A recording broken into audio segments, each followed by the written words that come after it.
Hello दोस्तों, SVM repairing hub में आप सभी का फिर से स्वागत है। मैं गोविंद जांगीड़ और आज हमारे पास आया रेडमी का 8A सेट आया है, जिसमें कस्टमर ने 12 वोल्ट चार्जर पे इस सेट को चार्ज लगाया और चार्जर ख़राब होने की वजह से ये सेट ख़राब हो गया और PMI 632 भी इसमें जल गई थी, क्योंकि 12 वोल्ट जहां आपको 5 वोल्ट आना चाहिए उसकी जगह पे 12 वोल्ट की सप्लाई आएगी, तो फिर ये सेट तो ख़राब होना ही था। तो फिर हमने आईसी को रिमूव किया और रिमूव करने के बाद में जो इनके जो ट्रैक थे इनको मैंने रिपेयर किया और उसके बाद में चेक किया तो सेट ऑन नहीं हो रहा था। तो फिर हमने इसके CPU और MMC दोनों को रिमूव करके रिबोलिंग किया और अब हम इनमें सबसे पहले CPU फिक्स करेंगे और CPU फिक्स करने के बाद में पोर्ट बन रहा नहीं बन रहा ये चेक करेंगे। उसके बाद में MMC फिक्स करेंगे। तो ये MMC भी मैंने रिबोलिंग कर दी है। तो अब हम सबसे पहले CPU लगाएंगे इसमें। CPU लगाने के बाद में ये सेट का पोर्ट बन रहा था, तो फिर हमने इसमें MMC भी लगा दी और सेट ऑन हो रहा था।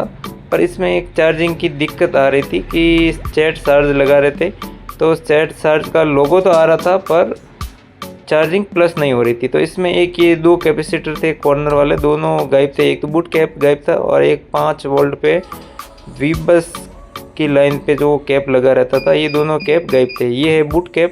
हालांकि बूट कैप के बिना हमारा सेट तो ऑन हो रहा था, किंतु इस बूट कैप का भी इम्पोर्टेंट रोल है इस सर्किट में।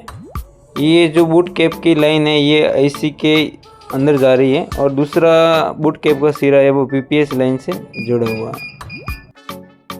और ये भी वीबस की लाइन पे ये कैप लगा हुआ था। ये दोनों कैप गायब थे, ठीक है ना। तो फिर ये सेट तो हमारा ऑन हो गया था पर चार्जिंग प्लस नहीं हो रही थी। तो फिर फाइनली मैंने इन दोनों कैपों को रिप्लेस किया। तो अब हमारा सेट एम्पियर भी ले रहा है और चार्जिंग भी प्लस हो रही थी। मैं आपको बता देता हूँ, अभी 16% है और 16 का ये 25% हो गया है। मैंने कुछ देर इसको लगा के रखा था सेट को, ठीक है। तो ये सेट हमारा डन हो गया है।